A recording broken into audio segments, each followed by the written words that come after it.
got 3 or 4 inches. Nothing like shoveling on your way to a bike race.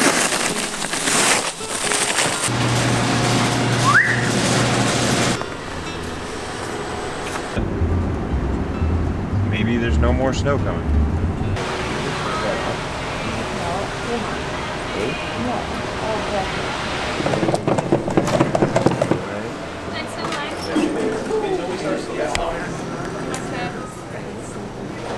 Flight to Chicago to Tulsa was just canceled. It says due to high winds. I figure we still go to Chicago. We got a day to sort this out. Many more options from Chicago than there are from Burlington, so let's see what's gonna happen.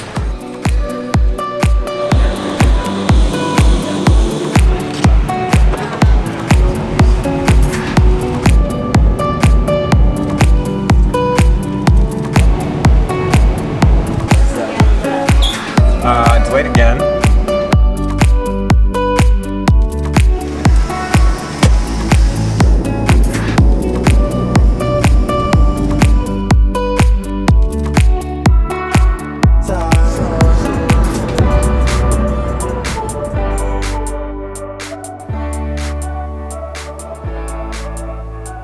Breakfast. I threw a bunch of oats, cinnamon, salt, cranberries, and almonds into a bag. And then I found a box of Cinnamon Toast Crunch here. Putting Cinnamon Toast Crunch into cooked oatmeal is not very good. Oh well. That is. So, having gotten into town last night, we missed the beer party, which is a very unfortunate series of events. However, so the rumor goes, there's a pretty gnarly, muddy, technical, crazy section at miles 66 through 80, which is a big section, but they're like, if there's going to be anything wild, it's going to be there. So we're going to go scope that out and then ride the final 20 of the course. Oh. Smells like Oklahoma. We're on the right track. Sharp stones, certainly not Kansas thick sharp. It's not the slate that they got up there, but yeah, this is definitely a huge variation. We got some wicked hard packed clay, you got sharp stones. This is a lot of really cool variety. I don't often do recon, but I'm kind of glad we're doing it. Go here, bike on your shoulder, bike down, ride away. Barn. A lot of clothing from the awesome folks at Below Show. It helps that I live in such a climate. I mean, the company's from New Hampshire, I live in Vermont, so it's good to test their winter gear, of which they have some of the best in the biz. Wow. Ciao.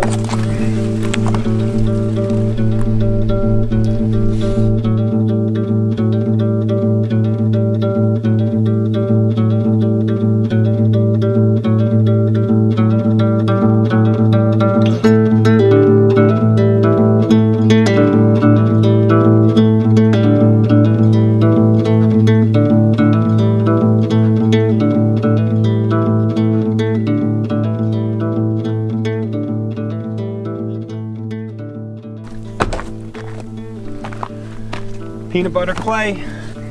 So the first time I saw Ehrenberg Forest was at approximately 54 kilometers per hour in the heat of Paris-Roubaix. And we did not do much recon back in the good old liquid gas days. This was a pre-Peter Sagan era of Peter Sagan era. So we didn't do recon. We just go to these crazy races in Belgium and France and hit them at full speed. Whereas here, fast forward to 2019 and we're doing recon for Land Run. Who would have thought? Just wrapped up beautiful bike ride, went home for a quick shower, and now we're going back into town. We're gonna pay District Bicycles a visit. We're gonna meet Bobby Wintle, the organizer for the Land Run 100, and swing on over to SRAM and see our friends at SRAM and Zip and make sure the bike is all decked out and moving smoothly. Whoa! Oh, hey! Action shot. What's up? The bike was flawless when I ran the other wheels that have knobs on them, and then I pre-rode the course. I'm like, I'm not going to run knobs. So, for example, the other bike has the new rotors. I have full AXS, except not rotors on this. Okay. If you had them, I would take them. If not, then I won't. Greetings. What's up, dude? How are you? How are you? How do you do? Great. Absolutely. An awesome party. Is this happening or what? Is this stage? You created a party. Like, A couple hours. It's a party. This is awesome. We're doing it. Yeah. All right. I've got him in the lead Jeep tomorrow. Sick. Lead Jeep. Ansel crushing it behind the camera right now. Yeah, buddy. Yeah. Killer. All right.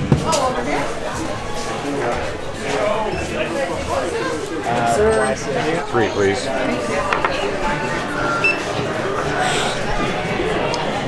And be kind and be wonderful and be awesome to each other. Because that's what this event is about, and that is why Land Run 100 and District Bicycles exist.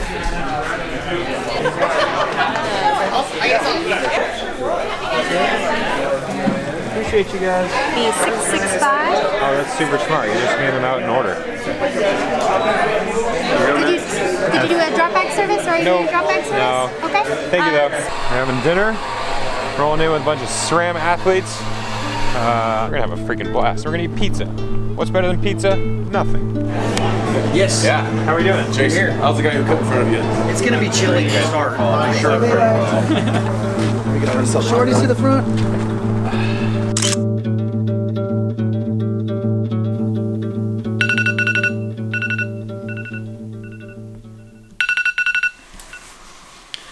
You're gonna feel all of those 27 degrees this morning.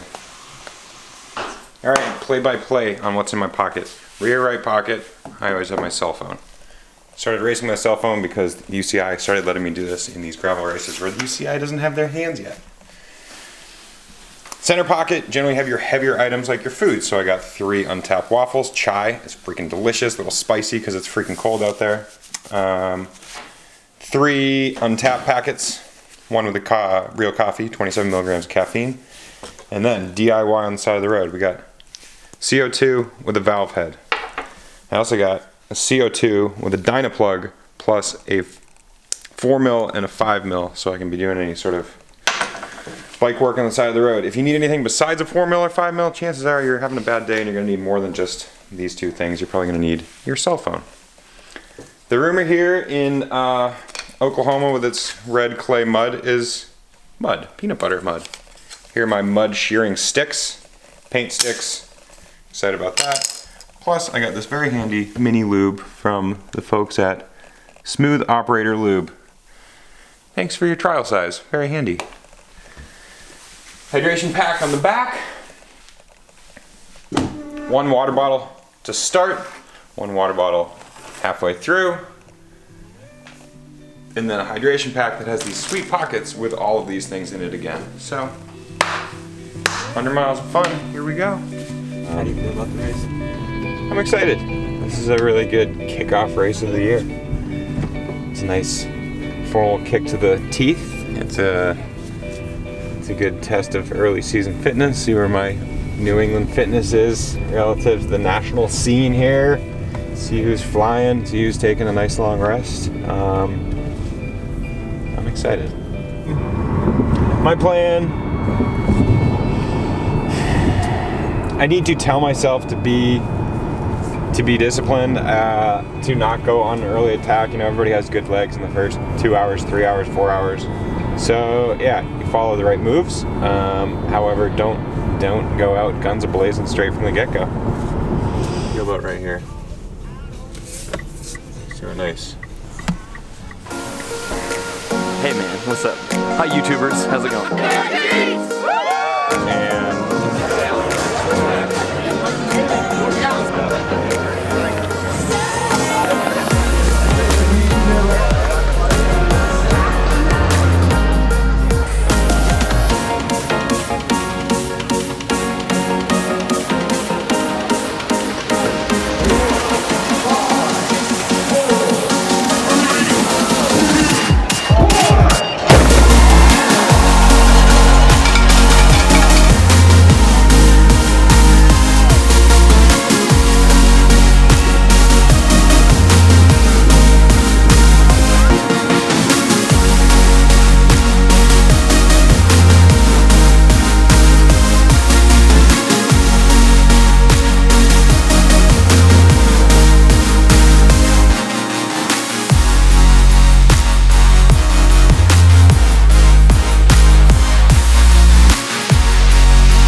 you know that riding up the front, you got about, what, 1,000, 1,200 people behind you. So everybody's trying to chomp at the bit and move forward through the paved sections, knowing that, boom, you're gonna hit gravel. That first section of gravel, the first section of gravel of the year. It's just so cool. The energy is super high, everybody's flying, there's water bottles flying, there's so much gravel and dirt in the air, right in your eyes. Attacks going up the road, it's still early, I'm still trying to tell myself to be patient. You see these individuals start to form, start to roll up the road, start to collect energy and momentum, and you know that as they're rolling away, you see the race starting to roll away. So, the great equalizer that is gravel, we got to a particularly gnarly section. We knew at that point the gap was about 2.5, 3 minutes, and coming out of that gravel section, we had caught that lead group of 3. I just told them to put their heads down and absolutely drive it because I knew that we could absolutely be riding for the top 3 positions.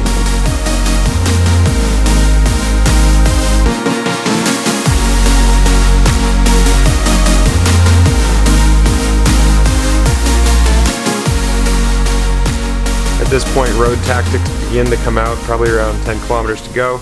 Knowing that I do not have the most ferocious sprint in the peloton, I started to throw out some attacks. I was attacking with pretty much all my might. I was going full speed. These guys were always able to claw me back.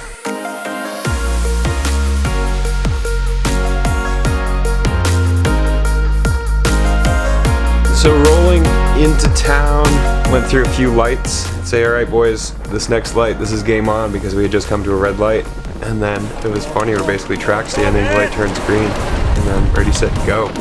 The light turns green, go about 200 meters straight up, 90-degree right, and then a 400-meter absolute full gas sprint.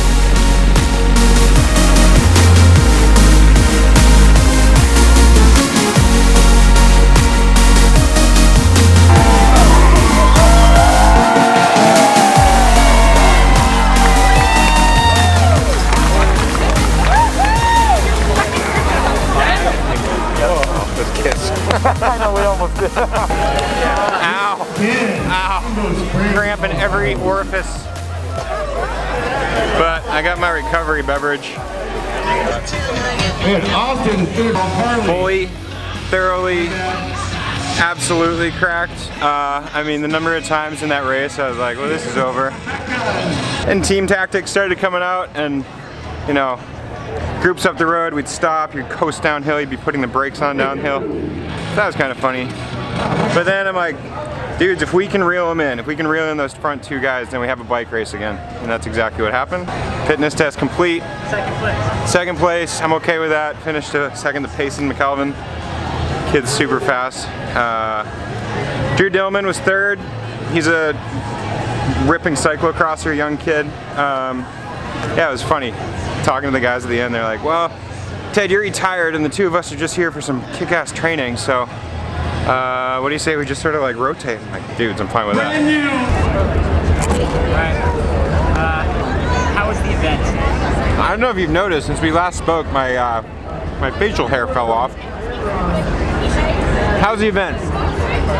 We're coming on 7 p.m. There's a freaking party in downtown Stillwater. I'm enjoying a tasty libation. I have a delicious quesadilla in my hand. I mean, things are freaking awesome. I've had a wonderful day.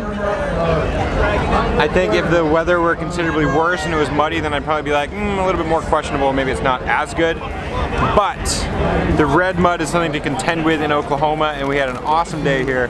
We are wrapping up, you know, riders have been coming in for the past, 7 hours almost? My math might not be correct, but then we got a podium presentation, which is super cool. We've also packed a bike, took a shower, cleaned a bike, shipped a bike. Bike is headed back home to Vermont. One less thing to travel with, and all in all, I can call this a pretty exceptional day.